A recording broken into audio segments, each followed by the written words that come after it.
Good morning, everybody. This is Faith Kills with Monday Morning Monad, serving you a hot cup of trending topics with a splash of reason. So last Tuesday, a child named Kyle Rittenhouse became the culprit of a shooting in the recent Kenosha protests. Kyle shot and killed 2 people. This has caught my attention this week, and not necessarily because of him as an individual, which isn't pleasant to say the least, but because of how the world is reacting to him and his actions, which is just so very telling. So Kyle is our choice of blend this morning, but before we take our first sip, please like this video and please share this video. Making weekly content is an absolute pleasure, and the support helps gets the message through social media platforms. Every like and every share helps. I upload a new episode every Monday morning around 10:30, give or take. And a big giant thank you to everybody who started this morning journey with me and is continuing to be a wonderful support. Thank you. Taking our first sip.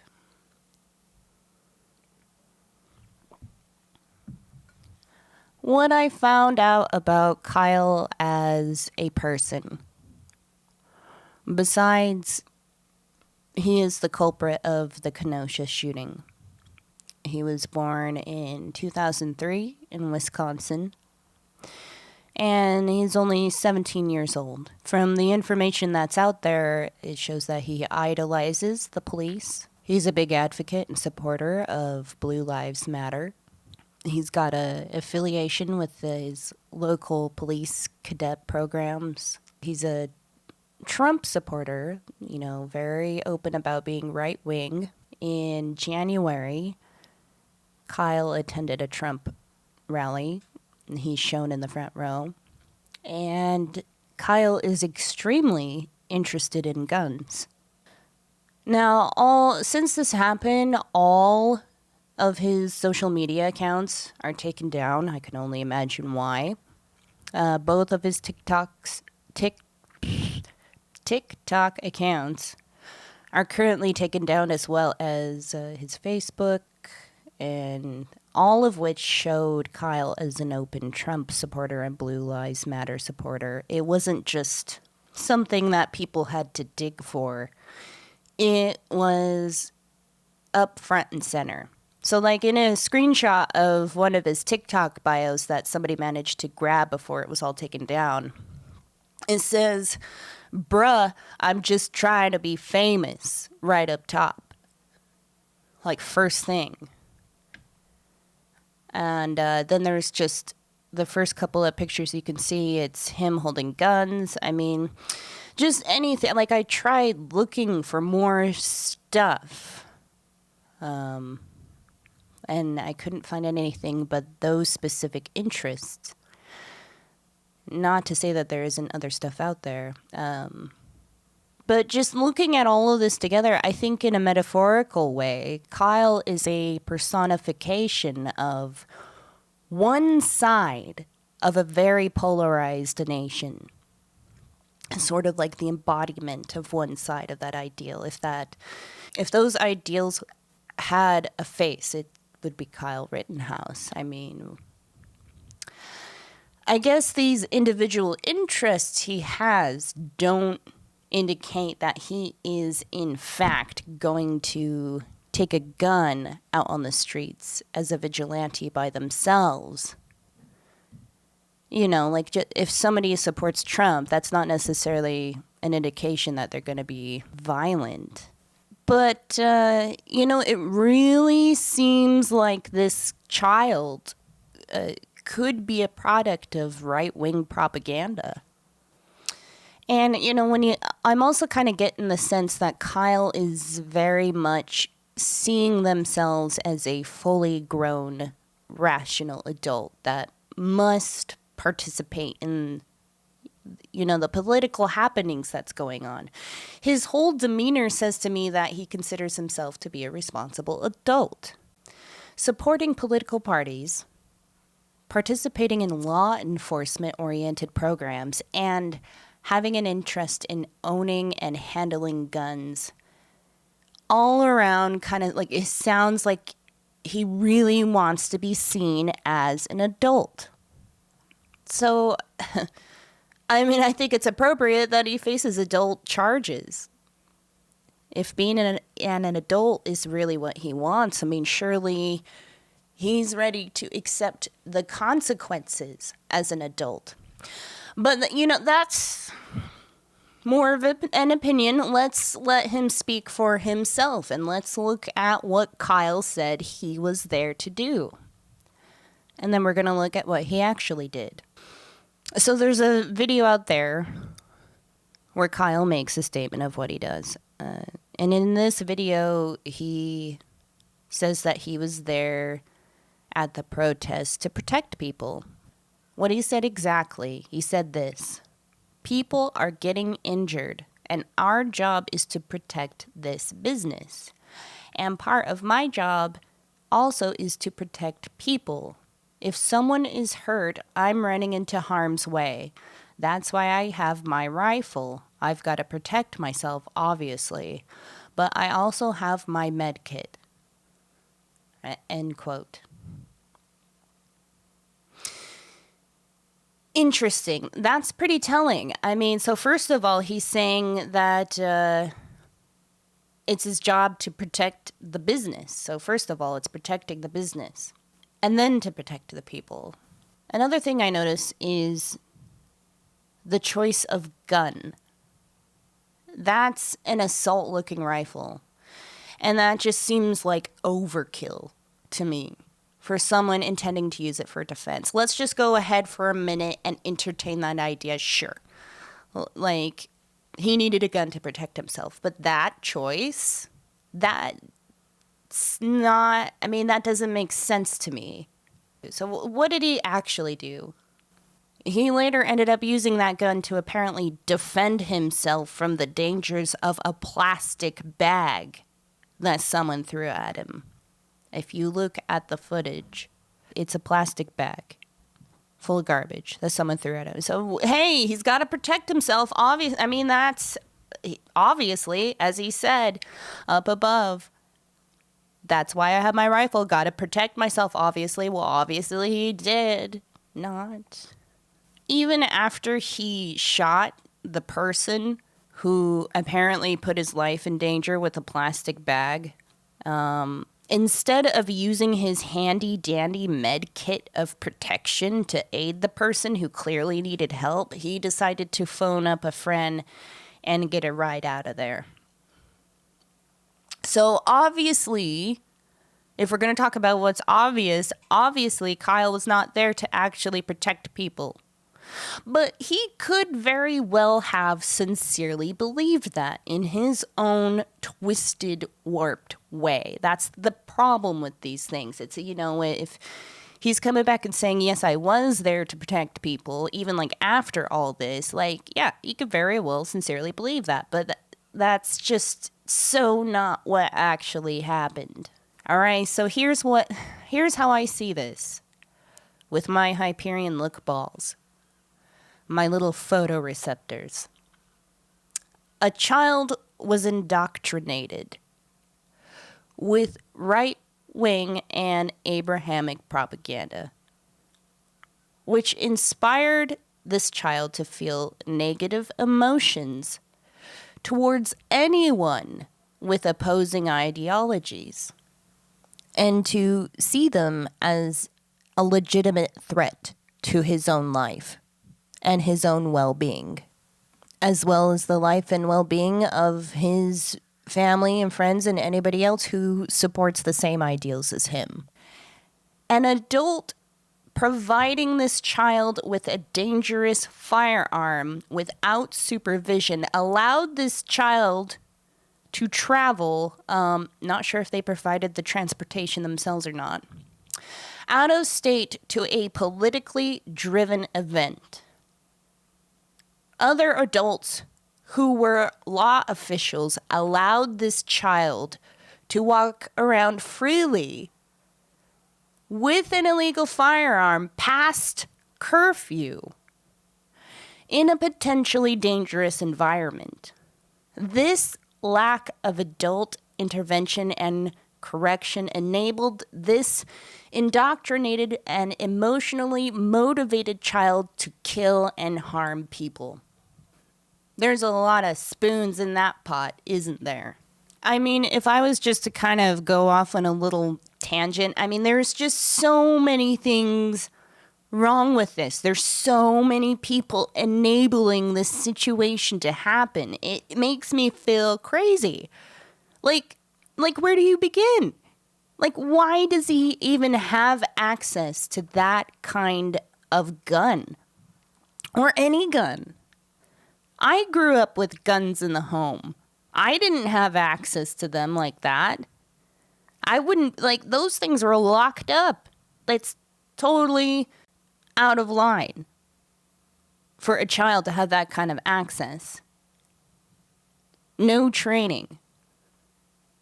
None. This isn't like, I don't know what the hell he was taught at those police cadet programs. I can only imagine. It seems like he's fitting in just fine with the police force, doesn't it? But when you look at it, like when you just get rid of all the sensationalism, this child was just enabled by tons of adults to just do this. Like, what the hell? And as I was saying before, this kid seems like a product of extreme propaganda. I'd say this is almost encouraged. Beyond enabled. It's encouraged.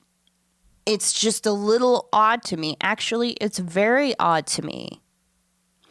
There's not much mention anywhere of this child's interest in other things. You know, it's not like anybody's like, oh, but he's a painter, or, you know, he loves to paint, or like he really loves to collect Magic the Gathering cards, or really loves to watch anime, or anything like that. It's just very hyper focused on his interest in law enforcement, in being political, and the guns. But that doesn't mean that just because I can't personally see that, that's not there. I just think it's strange that that's what's emphasized. But that's besides the facts. The facts is he was an underage kid illegally carrying a firearm. That's a fact. He already was committing a crime. You can't claim self-defense after carrying a rifle like that and using it to shoot 3 people in public. It doesn't work like that. You have to have a damn good reason. You have to really prove that your life was in danger to use that kind of deadly force in the name of self-defense. But this self-defense argument is being leaned on heavily anyways. I see this in some examples of responses and comments by law officials and the media, the way they portray the situation. Here's a few of those examples that I pulled. One I found from the National Association for Gun Rights. Not only announced they are fundraising for Rittenhouse, but what they have to say about it is this exactly. They say, "We fully support law-abiding citizens and their right to defend themselves from violent Antifa thugs. Kyle was doing his best to protect business owners from losing their entire livelihoods when criminal actors instigated violence against him. Unfortunately for them, Kyle was armed with an AR-15, and their rocks, skateboards, and handguns stood no chance against his well-placed shots." End quote. That upsets me. First, they're saying we fully support law-abiding citizens and their right to defend themselves from violent Antifa thugs. That's very specific. That's so specific, it's not a thing. Like, forget it. Kyle Rittenhouse is not a law-abiding citizen. There's no right there. All right, let's hear what Fox News has to say. Pavlik said, I have to say on the argument of vigilante justice, when you have no police around to defend businesses and people who are being attacked, then there is a void that is filled.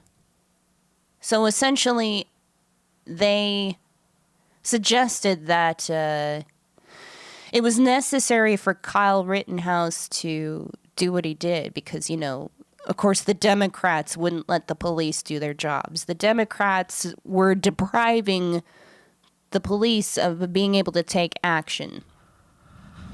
There was police right there when they handed Kyle a bottle of water. They had plenty of opportunity to take action. They didn't even do their jobs when they had a job to do. If we're going to go ahead and argue that they couldn't do anything, well, they could have done that. That's silly to me.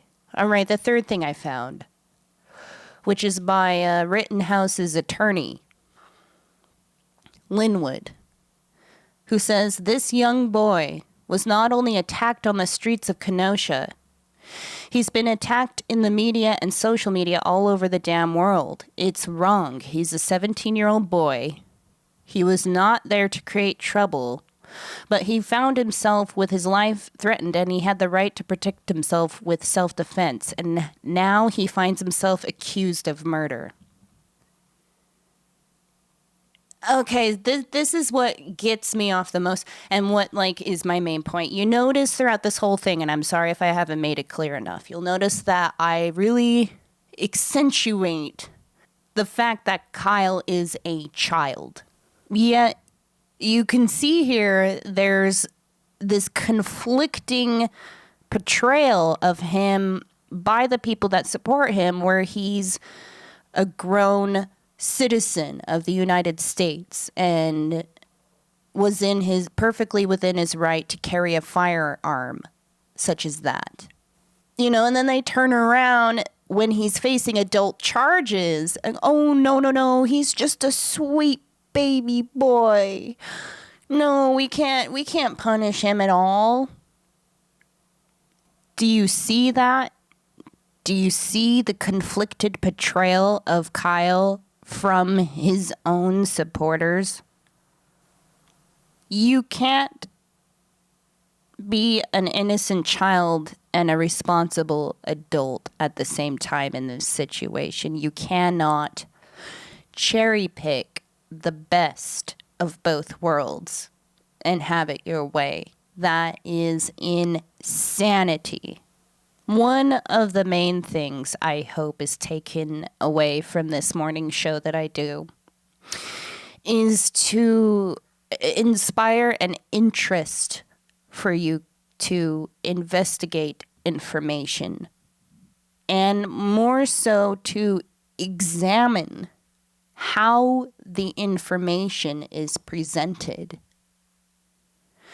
The style or tone of information can drastically change how things seem. The way the information is worded, the way it is described. And from this year, with all we've experienced, you can see that footage or videos of the protests, all these incidents that have happened this year. You can see these situations unfold right before your eyes, but yet somehow it's still manipulated. People like to feel comfy and cozy thinking that if they see it on video or if they see pictures, then that doesn't tell any lies.